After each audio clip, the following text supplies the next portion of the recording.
Following the 7 days of creation, the story of the creation and the fall of Adam and Eve unfolds.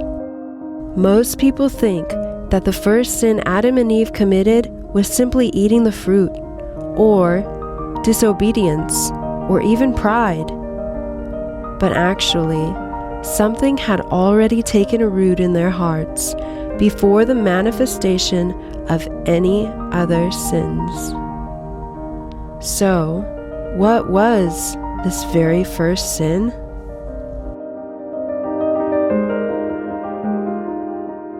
If we can determine what the first wound was in the Garden of Eden, we can begin to see the exact wound in our own hearts from which our own sins spring. The Catechism tells us that Adam and Eve's very first sin consisted in this: man, tempted by the devil, let his trust in his Creator die in his heart, and, abusing his freedom, disobeyed God's command. From that moment on, every sin we struggle with today springs from the very same wound, a lack of trust in God's goodness. This begins a cycle of evil that will echo throughout human history, even to this day. The story of a shattered trust begins with God creating Adam and Eve in His image and giving them every good thing. He then asks one act of trust from them. You may freely eat of every tree of the garden, but of the tree of the knowledge of good and evil you shall not eat, for in the day that you eat of it, you shall die. Even in the face of this challenge, God reveals He is good in 3 distinct ways. First, God supplies an abundance of food for them, so that the command would not be burdensome. Second, God gives them the enjoyment of all other trees before giving them a command. Third, God does not force Adam and Eve to be in a trusting relationship with Him. He gives them a choice. To allow this freedom, God permits the serpent to approach and tempt them with alternative suggestions.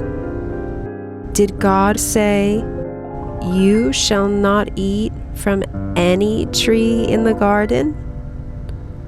Notice the deception. The serpent does not tempt them first with pleasure, but suggests a lie, portraying God as severe. In this way, he casts a shadow of doubt on the goodness of God.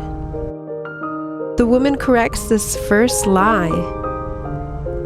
We may eat of the fruit of the trees in the garden, but God said, "You shall not eat of the fruit of the tree that is in the middle of the garden, nor shall you touch it, or you shall die."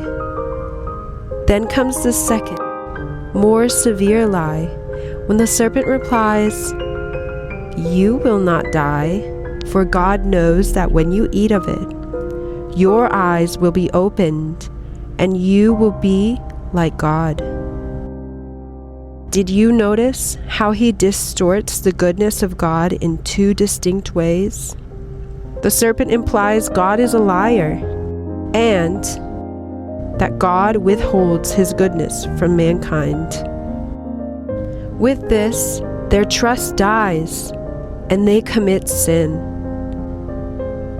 She took of its fruit and ate, and she also gave some to her husband, who was with her, and he ate. Following their disobedience, their trust wound becomes even more severe. Instead of running toward God to seek His aid in their failure, they run away and hide from God, the author of all wisdom, order, and beauty. They heard the sound of the Lord God walking in the garden at the time of the evening breeze, and the man and his wife hid themselves from the presence of the Lord God among the trees of the garden. When God calls out searching for them, Adam's response reveals the absolute depth of the wound. I heard the sound of you in the garden, and I was afraid, and I hid myself. Their idea of God is completely warped. They now believe he is severe. With their image of his goodness shattered, they enter into a cycle of disorder that looks exactly like this. In their distrust, they disobey God. Their sin makes them afraid of God. In their fear, they run away from God. Their distance causes more distrust to fester. So in the story of the fall, we see how a lack of trust in God's goodness begets disobedience, fear, hiding, and only more distrust.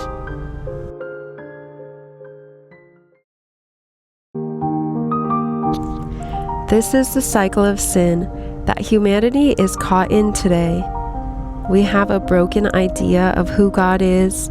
We doubt his goodness and view him as severe, unreasonable, uncontrollable, or sometimes even boring. In our warped idea of his goodness, we disobey him and we commit sin. Our sinfulness makes us afraid of God, so we run and hide from him.